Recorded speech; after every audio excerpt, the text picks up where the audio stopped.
Hi guys, good morning. I am BK Sharma from Icon School GGC. Welcome to Icon English classes. Class 8th, subject English, lesson number 3rd, glimpses of the past. दोबारा देखिए, class 8th, subject English, lesson number 3rd, glimpses of the past, भूतकाल की झलकियां. Before you read, आपके पढ़ने से पहले, here are some pictorial glimpses of history of our country from 1757 to 1857. यहाँ पर कुछ झलकियाँ दिखाई गई हैं इतिहास की, हमारे देश की 1757 से लेकर 1857 तक के बीच में. These pictures had speech bubbles will help clarify your understanding. ये तस्वीरें और ये स्पीच के जो बबल्स हैं, जो ये भाषण हैं, विल हेल्प आपकी मदद करेंगे क्लेरिफाई करने में, स्पष्ट करने में, your understanding of the condition, हमारी स्थितियों को समझने में, that led to the event, जो घटना की ओर लेके जाती है, known as the first world war of independence in 1857, जो कि फर्स्ट वर्ल्ड वार है, स्वतंत्रता का 1857 की क्रांति. द मार्टियर्स, शहीद, मार्टियर्स यानी शहीद, at a function in Delhi, ये दिल्ली का एक फंक्शन है, ध्यान रखिए. और ये हमारी इधर से इंदिरा गांधी बैठी हुई हैं, ये लाल बहादुर शास्त्री बैठे हुए हैं, ये पंडित जवाहरलाल नेहरू बैठे हुए हैं जो हमारे देश के प्रधानमंत्री थे उस समय, और ये लता मंगेशकर गीत गा रही है. एड ए फंक्शन क्या गा रही है, देखिए,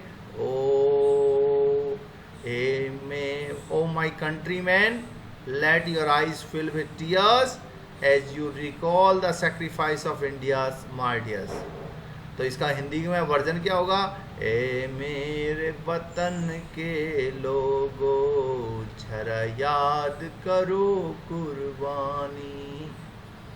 तो ये वो सॉन्ग है, ओ माई कंट्री मैन, अरे मेरे देशवासियों, let your eyes fill with tears, अपनी आंखों को आप आंसुओं से भर लो, एज यू रिकॉल, और याद करो, the sacrifices of India's martyrs, Bharat के शहीद वीरों का बलिदान याद करो, रिकॉल करो. ए मेरे वतन के लोगों जरा आँख में भर लो पानी, जरा याद करो उन शहीदों की याद करो, कुर्बानी जैसा सॉन्ग है ये. ओ माई कंट्री मैन, हे मेरे देशवासियों, let your eyes fill with tears, अपनी आंखों को आंसुओं से भर लो, as you recall the sacrifice of India's martyrs, और आप भारत के शहीदों का, वीरों के बलिदानों को रिकॉल करो, याद करो.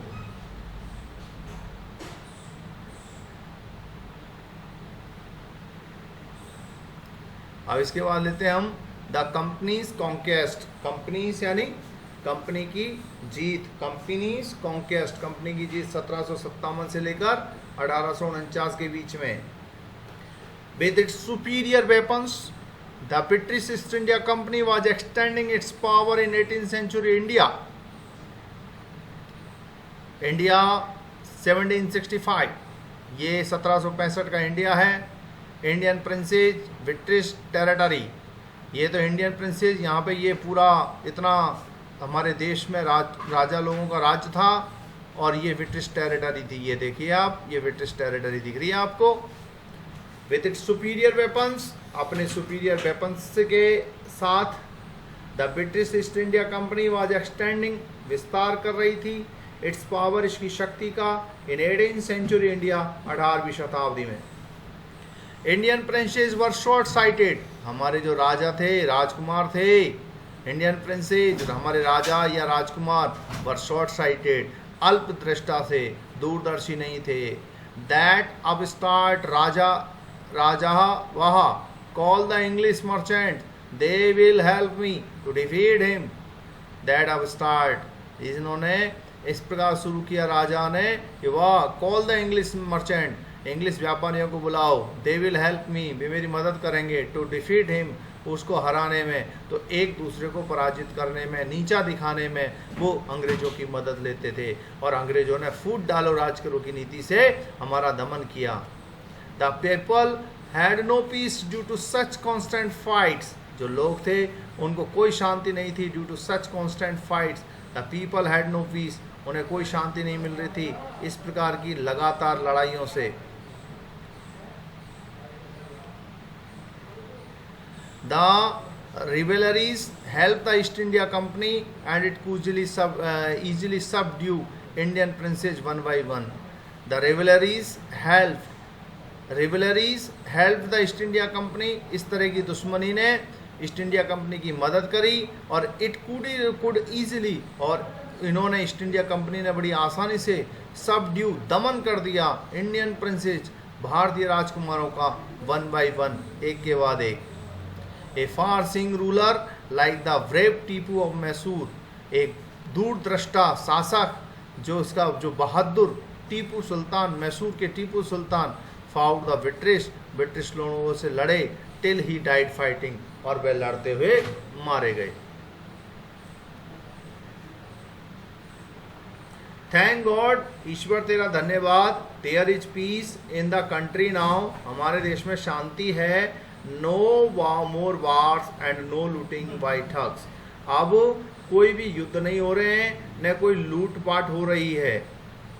It is God who send the British, ये भगवान ही है जिसने अंग्रेजों को भेजा है। ऐसे विचार थे स्टार्टिंग में लोगों के, अब धीरे धीरे इनके विचार बदलते हैं, देखना कैसे। How did Indians react these to conquest, Indians ने किस प्रकार प्रतिक्रियाएं की। Our destiny is linked with them, हमारा भाग्य उनसे जुड़ गया है। तो पहले तो जब शुरू में तो वो इस तरीके से व्यवहार करते थे, और फिर कुछ समय बाद देखिए उनका क्या व्यवहार हो गया। The white man has killed और डिथ्रोन्ड आवर किंग, गोरे लोगों ने मार दिया है, सिंहासन से उतार दिया है आवर किंग्स, हमारे राजाओं को। Some kings were not good but after all they were of this land, कुछ राजा अच्छे नहीं थे लेकिन आखिरकार वे इस लैंड के तो थे, इस देश के तो थे। Now we have become slaves of foreigners, हम विदेशियों के गुलाम बन चुके हैं। Now we have become slaves, अब हम गुलाम बन चुके हैं ऑफ फॉरेनर्स। ब्रिटिश रूल 1765 से लेकर 1836, ये ब्रिटिश रूल कहलाता है पूरा का पूरा, 1765 से लेकर के 1836 का। Religious leaders preached ideas like untouchability and child marriage, religious leader जो धार्मिक नेता थे उन्होंने उपदेश दिए थे विचारों के, अनटचेबिलिटी कि भैया छुआछूत नहीं करनी है, एंड चाइल्ड मैरिज, और चाइल्ड मैरिज यानी बाल विवाह नहीं करने हैं, इस तरीके से। Religious leaders preached ideas like untouchability and child marriage, religious लीडरों ने उपदेश दिया विचारों का, छुआछूत का और चाइल्ड मैरिज का। Anyone who crosses the sea loses his religion, जो कोई भी व्यक्ति समुद्र को पार करेगा वो अपना धर्म खो देगा। Anyone who crosses the sea loses his religion, anyone who crosses the sea loses religion। शाम के आना है ना। Anyone who crosses the sea loses his religion, जो कोई भी व्यक्ति समुद्र को क्रॉस करेगा अपना धर्म खो देगा। All the misery in the world is due to woman, और जितना भी दुख होता है इस दुनिया में वो औरत की वजह से होता है। All the misery in the world is due to woman। The truth was that Indians had lost self-respect, सच्चाई ये थी कि भारतीयों ने अपना आत्मसम्मान खो दिया था। The British scorned them, British लोग उन्हें नफरत करते थे। The native are unworthy of trust, इस देश के लोग, इस देश के वासी अनवर्दी हैं, विश्वास करने लोग योग्य नहीं हैं। The natives are unworthy of trust, यानी कि विश्वास करने लायक नहीं है।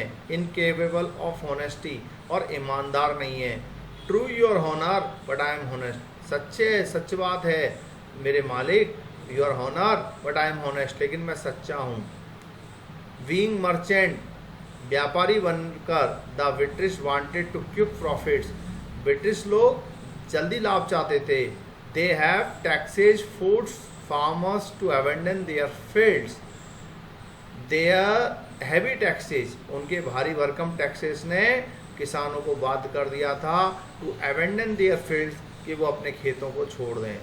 But your man are taking all of my crop, but your man are taking all my crop, तुम्हारे आदमी मेरी पूरी फसल ले रहे हैं।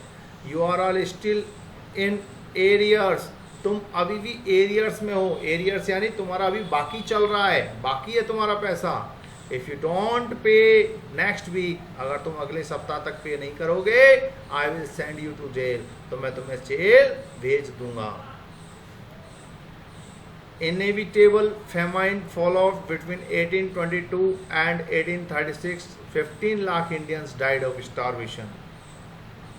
असंभावी यानी जिसकी कल्पना भी नहीं की जा सकती, ऐसा अकाल आ गया बिटवीन 1822 और 1836 के बीच में। 1822 और 1836 यानी कि 8 और 6 14 ईयर्स में 15 लाख इंडियंस यानी 15 लाख भारतीय भूख से मर गए।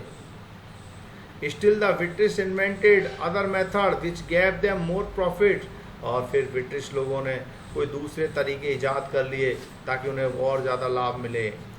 The good manufactured in England should not have an import duty when brought into India. जो गुड्स हैं, जो वस्तुएं हैं जो मैन्युफैक्चर्ड होती हैं इंग्लैंड में, should not have an import duty, उन पर कोई इम्पोर्ट ड्यूटी आयात कर नहीं लगना चाहिए। व्हेन ब्राउट इनटू इंडिया, जब उन्हें इंडिया में लाया जाए। एक गुड आइडिया, एक बहुत अच्छा आइडिया है। The East India Company's laws began to cripple, East India Company के जो कानून थे वो cripple Indian industry. The East India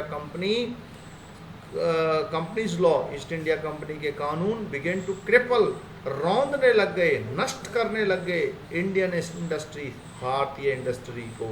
the British policy ruined the expert artisans and their business, British policy ने बर्बाद कर दिया था एक्सपर्ट आर्टिशियन, उन कुशल कलाकारों को, एंड देयर बिजनेस, और उनके बिजनेस को बर्बाद कर दिया था। राम मोहन रॉय 1772 टू 1833, 1772 से 1833। Ram Mohan Roy a learned man from Bengal, Ram Mohan Roy एक विद्वान व्यक्ति थे बंगाल से। Understood what was wrong with the country, वो जानते थे कि देश में क्या गड़बड़ी है। Let us not despise our self, our ancient culture is great, हमें अपने आप को नीचा नहीं समझना चाहिए, हमारी प्राचीन संस्कृति महान है। एंड वी आर कैपेबल, और हम समर्थ हैं ऑफ ग्रेटर अचीवमेंट, बड़ी से बड़ी उपलब्धि पाने में। We must first reform our society, हमें सबसे पहले अपने समाज को सुधारना होगा। Superstitions have been ruining us, और अंधविश्वास हमें बर्बाद कर रहा है, इसलिए इन अंधविश्वासों को हटाना होगा। He told his wife Uma, उन्होंने अपनी पत्नी उमा से कहा, cows are of different colours, कि गायें भिन्न भिन्न कलर की होती है, but the colour of their milk is the same, लेकिन उनके जो मिल्क का जो कलर है वो सेम होता है। Different teachers have different opinions, भिन्न भिन्न टीचर भिन्न भिन्न विचार रखते हैं, but the essence of every religion is the same, लेकिन जो सार है प्रत्येक धर्म का वो समान है। He was attracted by science and modern knowledge, वे आकर्षित हुए साइंस और मॉडर्न नॉलेज से। Knowledge should be practical and scientific, जो नॉलेज है वो व्यवहारिक होनी चाहिए, वैज्ञानिक होनी चाहिए। He crossed the sea and went to England to see what made the British powerful. There he told them. He crossed the sea, उसने समुद्र पार किया, and went to England, England गए, to see देखने के लिए what made the British powerful, कि British लोगों को पावरफुल कौन सी चीज़ बनाते हैं। There he told them, वहाँ उन्होंने कहा, we accept you as rulers, हम तुम्हें अपने शासक के रूप में स्वीकार करते हैं। And you must accept us as subject, और तुम्हें हमें अपनी प्रजा के रूप में स्वीकार करना चाहिए। But you must remember the responsibility a ruler, लेकिन तुम्हें याद रखना चाहिए एक शासक की जिम्मेदारियाँ। Ruler of to his subject, जो एक शासक अपनी प्रजा के प्रति रखता है वो जिम्मेदारियाँ तुम्हें निभानी चाहिए। He started newspaper, but the suspicious British stopped them in 1823. Ram Mohan राय ने न्यूज़पेपर स्टार्ट किया, लेकिन शंकालु ब्रिटिश लोगों ने इसका प्रकाशन रोक दिया 1823 में। ऑपरेशन दमन 1765 से 1835 के बीच में। But the British continued to operate Indians, लेकिन ब्रिटिश लोग लगातार दमन करते रहे भारतीयों का। इन 1818 में they had pass regulation third, उन्होंने रेगुलेशन थर्ड को पास किया। Under it an Indian could be jail without trial in a court, इसके अंतर्गत किसी भी भारतीय को जेल भेजा जा सकता था बिना कोर्ट में सुनवाई किए हुए बिना। All the time British officers in India drew his big salaries, हर समय जो ब्रिटिश ऑफिसर थे वे बड़ी बड़ी सैलरी लेते थे। And also made fortunes in private business, और वे प्राइवेट बिजनेस करके भी बहुत अच्छा धन कमाते थे। By 1829, Vitrand was the exporting British goods worth 7 crore rupees to India, और 1829 तक विट्रैंड वाज एक्सपोर्टिंग, निर्यात कर रहा था ब्रिटिश गुड्स का जिसकी कीमत 7 करोड़ रुपए थी। The British prospered on the company's loot while Indian industry began to die, जो ब्रिटिश थे वो प्रॉस्पर्ड हो गए थे, संपन्न हो गए थे कंपनी की लूट से, while Indian industry began to die, जबकि वो जो इंडियन इंडस्ट्री है वो ख़त्म हो रही थी। Governor general Bentinck reported back home, governor general Bentinck ने सूचना दी, लिखा अपने इंग्लैंड के पे कि the bones of cotton weavers are bleaching the plains of India. The bones of cotton weavers यानी कि जुलाहा, कपास को जूतने वाले जुलाहा जिसको कहते हैं, सूत काटने वाले, सूत को काटते हैं ना उनको कहते हैं जुलाहा। वीवर्स जो जुलाहा का जो कपास से सूत बनाते हैं उनको बोलते हैं। द बोन्स, बोन्स यानी हड्डियाँ, ऑफ कॉटन वीवर्स, कॉटन यानी कपास को काटने वाले उन जुलाहों की जो हड्डियाँ हैं, are bleaching the plains of India, वो भारत के मैदानों को बदरंग कर रही है, यानी ब्लीचिंग कर रही हैं, यानी कि उनकी हड्डियाँ खेतों में फैली हुई पड़ी हुई है, वहाँ के जुलाहों का काम नहीं चल रहा और हमारी मशीनों का जो प्रोडक्ट है वो भारत में जा रहा है, कहना ये चाहता है।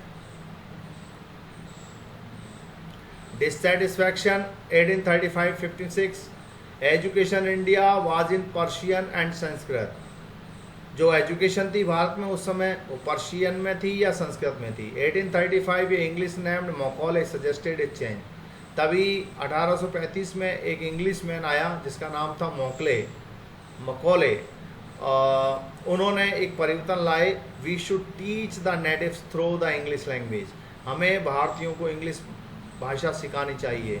आई एग्री, मैं सहमत हूँ।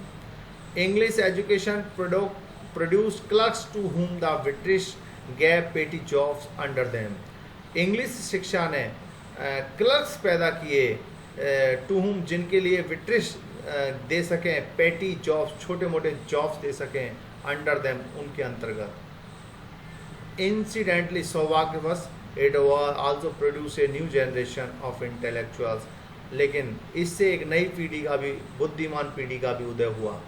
We must educate our brothers, हमारे भाइयों को हमें शिक्षित करना चाहिए। And try to improve their material condition, और उनकी भौतिक स्थिति, आर्थिक स्थिति को भी हमें इम्प्रूव करना चाहिए। For that we must convey our grievances to the British parliament, और इसके लिए हमें कहना चाहिए, हमारे दुखों को टू द ब्रिटिश पार्लियामेंट को बताने चाहिए। बाई 1856 ये नक्शा जहाँ पीला, पूरा पीला था, अब ऐसा हो गया, हर जगह अंग्रेज चले गए। By 1856 the British had conquered the whole of India, लगभग उन्होंने पूरे इंडिया पर शासन कर लिया था। ये रेड कलर दिख रहा है, पिंक कलर, ये ब्रिटिश लोगों का कब्जा है, और ये जो येलो दिख रहा है वहाँ पे अभी भी कुछ राजा बैठे हुए हैं। They cared little about the needs of Indians, वे नहीं के बराबर चिंता नहीं करते हैं, वे भारतीयों की किसी भी आवश्यकता की परवाह नहीं करते हैं।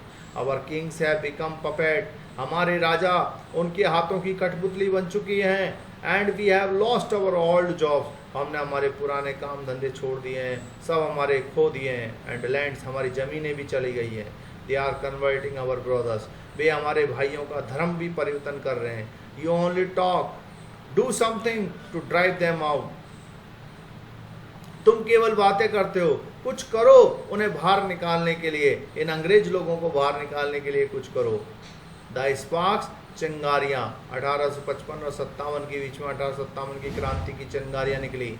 Taxes continued to ruin the peasants, जो टैक्सेस थे वो लगातार जारी थे किसानों को बर्बाद करने के लिए। In Bengal the Santhals who had lost their lands, जो संथाल थे, जो बड़े बड़े जमींदार थे जिन्होंने अपनी ज़मीन को खो दिया under the new land rules के मुताबिक, बिकेम डेस्परेट, वे उग्र हो गए। इन 1855 और 1855 में दे रोज इन रेबिलियन, वे विद्रोह के साथ खड़े हो गए। एंड मैसाकर्ड यूरोपियन, और यूरोपियंस का, अंग्रेज़ों का नरसंहार करने लगे। एंड देयर सपोर्टर्स अलाइक, और इसी तरह उनके समर्थक। Discontent was brewing in the East India Company's army too, और यह असंतोष फैल गया था ईस्ट इंडिया कंपनी की सेना में भी। The white soldiers gets whose pay mention to live in the servants, जो वाइट सोल्जर थे वो बड़ी सैलरी ले रहे थे, अच्छा भवन ले रहे थे, और रहने के लिए नौकर भी उनके सेवा में थे। While we get a pittance and slow promotion, और जबकि हमें पिटियंस, कम सैलरी और बहुत स्लो प्रमोशन मिल रहा था, यानी कि भेदभाव हो रहा था। द अंग्रेज ask us to cross the sea which is against our religion, अंग्रेज कहते हैं हमसे समुद्र के पार जाने के लिए जो कि हमारे धर्म के खिलाफ है। हु इज द टोपी वाला to abolish our age old customs, ये टोपी वाला कौन होता है जो हमारी रीति रिवाज को गंदा कर देगा। We must drive out the Angrez, हमें अंग्रेजों को बाहर निकाल देना चाहिए। Sipahi Mangal Pandey attack the adjutant of his regiment, सिपाही मंगल पांडे ने आक्रमण कर दिया एडजंक्ट यानी अधिकारी पर, ऑफ हिज रेजिमेंट अपने रेजिमेंट के अधिकारी पर, एंड वाज एग्जीक्यूटेड, और उन्हें फांसी दे दी गई। Thousands of other sipahi revolted, other हजारों सिपाही ने विद्रोह कर दिया। They were stripped of their uniforms, they were stripped यानी कि ऑफ देयर यूनिफॉर्म्स, उनकी वर्दियाँ छीन ली गई। Humiliated and put in throne, उनका अपमान किया गया और उन्हें जेल में रख दिया गया, जेल भेज दिया गया। पुट इन आयरन यानी जेल में डाल दिया गया। Few Englishman had care to understand Indian customs, बहुत कम अंग्रेज लोग, नहीं के बराबर अंग्रेज लोग भारत की इन कस्टम्स को समझते, और द पीपल्स माइंड, लोगों को समझने में असमर्थ थे। O proud Brahmin soldiers, do you know that the grease on the bullet you have to white each made from the fat cows and pigs, अरे ओ घमंडी ब्राह्मण सिपाहियों, तुम जानते हो जो ग्रीस लगाया जाता है बुलेट पर और जिसको तुम दांतों से काटते हो वो चर्बी से बना होता है, गाय की चर्बी, सुअर की चर्बी आती है उसमें। व्हाट, क्या कह रहे हो तुम? The white man has deceived us too, तो अंग्रेजों ने हमें भी धोखा दिया, हमें भी सुअर की चर्बी खिला दी, यानी कि Soon chapatis were sent from village to village to tell the people that their emperor would want to their service, और जल्दी ही चपातीस भेजा गया गांव से गांव, तो लोगों को ये बताने के लिए that their emperor would want their service, कि राजा उनकी सेवा चाहता है। Yes, all my village men will be ready, आप चिंता न करें, हमारे सभी गांव के लोग तैयार रहेंगे। Similarly, lotus flower circulated among Indian soldiers, और इसी के साथ कमल का फूल घुमाया गया भारतीय सैनिकों के बीच में। Death to the foreigners, विदेशों की मौत हो। The masses gave all help and shelter to the patriots, masses यानी जनता ने, लोगों ने, पब्लिक ने, gave all help पूरी मदद करी, shelter शरण दी, to the patriots देशभक्तों को। Revolt 1857 क्रांति। Then there was a violent outbreak at Meerut, तभी एक बहुत भयानक आउटब्रेक हो गया, वायलेंट यानी उग्र हो गया आंदोलन। द सिपाही मार्च टू दिल्ली, सिपाही आगे बढ़ने चले, दिल्ली की तरफ आगे बढ़ गए। Long live our emperor Bahadur Shah, long live our emperor Bahadur Shah, हमारा राजा बहादुर शाह अमर रहे, अमर रहे।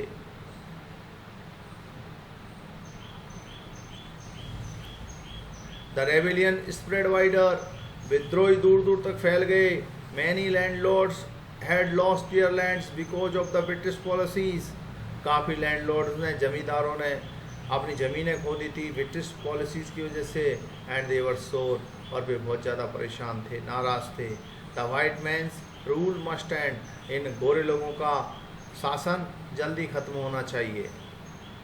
Yes we will help you, हाँ हम आपकी मदद करेंगे, चिंता मत करो।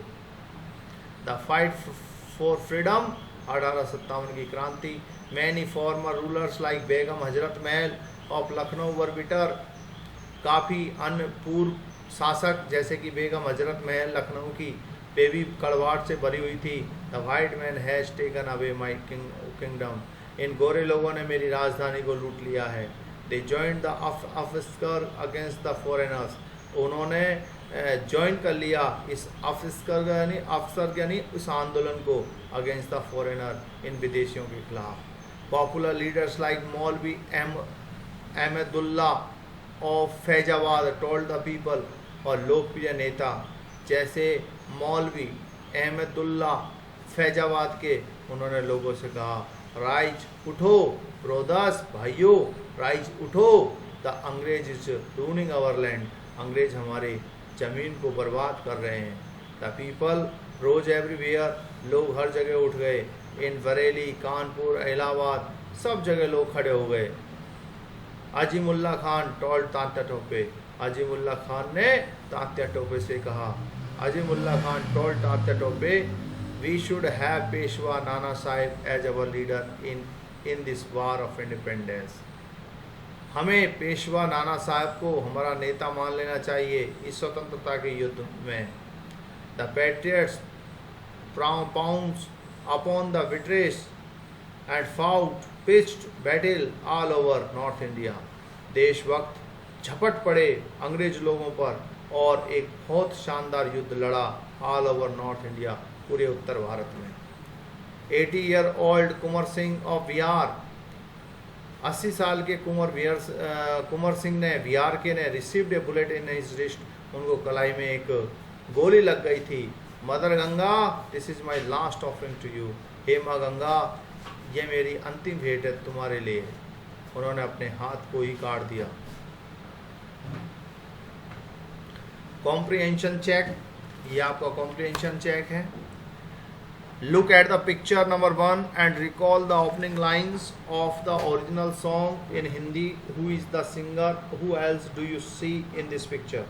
The opening lines of the original song in the Hindi are as following. ए मेरे वतन के लोगो जरा आँख में भर लो पानी, जो शहीद हुए हैं उनके जरा याद करो कुर्बानी। The singer is Lata Mangeshkar, V.C. Pandit Jawaharlal Nehru, Indira Gandhi, and also Lal Bahadur Shastri in this picture. In picture second, what do you understand by the company's superior weapons? By the company's superior weapons, we mean latest guns, along with all their diplomacy, strength, rules, and regulations. Who is an artisan? Why do you think the artisan was suffered? An artisan is a skilled workman. The thumbs of expert artisans were chopped off so that they could not make good things anymore. Thus the Indians had to buy British products. Which picture according to you reveals the first sparks of the fire of revolt? Question number 4. Picture number 7, in my opinion, reveals the first spark of the fire of revolt. It describes a spy, Mangal Pandey, attacked the British officer of his regiment. Working with the text, do you think the Indian princes were short-sighted in their approach to the events of 1857? क्या आप सोचते हैं कि जो भारतीय राजकुमार थे वे अल्पदृष्टा थे उनके दृष्टिकोण में घटना 1857 को देखते हुए? Yes, the Indian princes were short sighted, अल्पदृष्टा थे। They had been quarrelling with one another on petty issues, छोटे मोटे मुद्दों पर आपस में लड़ते रहते थे। They took help of the British to solve their issues, उन्होंने ब्रिटिश लोगों की मदद ली अपने मुद्दों को सुलझाने के लिए। How did the East India company subdue the Indian princess? किस प्रकार ईस्ट इंडिया कंपनी ने दमन कर दिया था भारतीय राजकुमारों। The East India Company subdued the Indian princes by using the policy divide into. East India Company ने दमन कर दिया था राजकुमारों का इस पॉलिसी का यूज करते हुए divide into. Quite words used by Raja Ram Mohan Rai to say that every religion teaches the same principles। उन शब्दों को बताओ जो राजा राम मोहन राय ने बोले थे कि हर धर्म एक ही सिद्धांत बताते हैं। He told his wife Uma, उन्होंने अपनी पत्नी उमा से कहा, cows are of different colors but the colors of their milk is the same। गायों का रंग भिन्न हो सकता है लेकिन उनका दूध का रंग एक जैसा होता है। Different teachers have different opinions। भिन्न भिन्न टीचरों की भिन्न भिन्न राय हो सकती है पर the essence of every religion is the same. लेकिन हर धर्म का सार एक ही होता है। In what ways did British officers exploit Indians. किस तरीके से ब्रिटिश ऑफिसर ने इंडियंस का शोषण किया। Heavy taxes were impose on farmers. किसानों पर भारी भरकम टैक्सेस लगा दिए गए। Anyone could be jail without trial in a court. किसी व्यक्ति को भी जेल में डाला जा सकता था बिना किसी सुनवाई के। They even cut the thumbs of expert artisan. और कुशल कारीगरों के अंगूठों को उन्होंने काट दिया था। The goods manufactured in England was free from the import duty when they brought in to India. जो गुड्स जो उत्पादन होता था इंग्लैंड में जो free from the import duty से मुक्त था when brought in to India उन्हें भारत में लाया गया। Name these people. इन लोगों के नाम बताओ। The ruler who fought pitched battles against the British and died fighting। नाम बताइए उस शासक का जो खूब जम के लड़े थे। टीपू सुल्तान और मैसूर। मैसूर के टीपू सुल्तान जो अंतिम दम तक लड़े थे यानी युद्ध के मैदान तक लड़े थे। The person who wanted to reform the society. उस व्यक्ति का नाम बताओ जो समाज को सुधार चाहता था। Ram Mohan Roy. The person who recommended the introduction of English education in India. Bharat में शिक्षा प्रणाली किसने शुरू की थी। लॉर्ड मकॉले। लॉर्ड मकॉले ने स्टार्ट की थी। Two popular leaders who led the revolt. दो महान नेताओं के नाम बताओ जिन्होंने इस विद्रोह का नेतृत्व किया। बेगम हजरत महल और Peshwa Nana Sahib. Mention the following two examples of social practice prevailing then. उस समय दो सामाजिक बुराइयों के नाम बताओ। अनटचेबिलिटी छुआछूत एंड चाइल्ड मैरिज बाल विवाह। Two oppressive policies of the British. British की दो दमनकारी नीतियां बताओ। To put an Indian in a jail without period trial in a court. बिना कोर्ट में सुनवाई किए किसी भी इंडियन को जेल में डाल देना। To impose heavy taxes on farmers. और किसानों पर भारी भरकम टैक्सेस लगा देना। Two ways in which common people suffered. वे दो तरीके बताओ जिसमें कॉमन पीपल को सफर्ड होते थे। फार्मर्स वर टैक्सेस हैवीली। किसानों पर भारी टैक्स लगाए जाते थे। The thumbs of skilled workers were cut. और जो स्किल कुशल जो होते थे उनके अंगूठों को काट लिया जाता था। 4 रीजन्स फॉर डिसकॉन्टेंट। 4 रीजन्स 4 कारण बताइए। 4 reasons for the discontentment that led to the 1857 war of independence. 4 कारण बताइए 1857 क्रांति के। सेंथाल्स who lost their lands got desperate and they revolted। वे बड़े जमींदार जिन्होंने अपनी ज़मीनें खो दी थी वे नाराज हो गए थे और उन्होंने विद्रोह कर दिया। The huge differences in the salaries and facilities between Indian सिपाही and white soldiers। भारतीय बड़ा अंतर मिल रहा था उन सैलरी में और उनकी सुविधाओं में भारतीय सिपाही और सफ़ेद वाइट गोरे लोगों के बीच में। अंग्रेज़ों और भारतीय सिपाहियों के बीच में बहुत बड़ा डिफरेंस था सैलरी को भी लेकर और सुविधाओं को भी लेकर। Brahmins came to know that the bullets they had to white content cow and pig fats. ब्राह्मणों को ये मालूम चला जो बुलेट वो काट रहे हैं उसमें गाय और सुअर की चर्बी है। Many local Kings and princess were dethrone. काफ़ी सारे लोकल किंग्स को राजकुमारों को सिंहासन से नीचे उतार दिया था। तो ये सब कारण रहे जिसकी वजह से 1857 क्रांति का जन्म हुआ। Okay guys, see you tomorrow.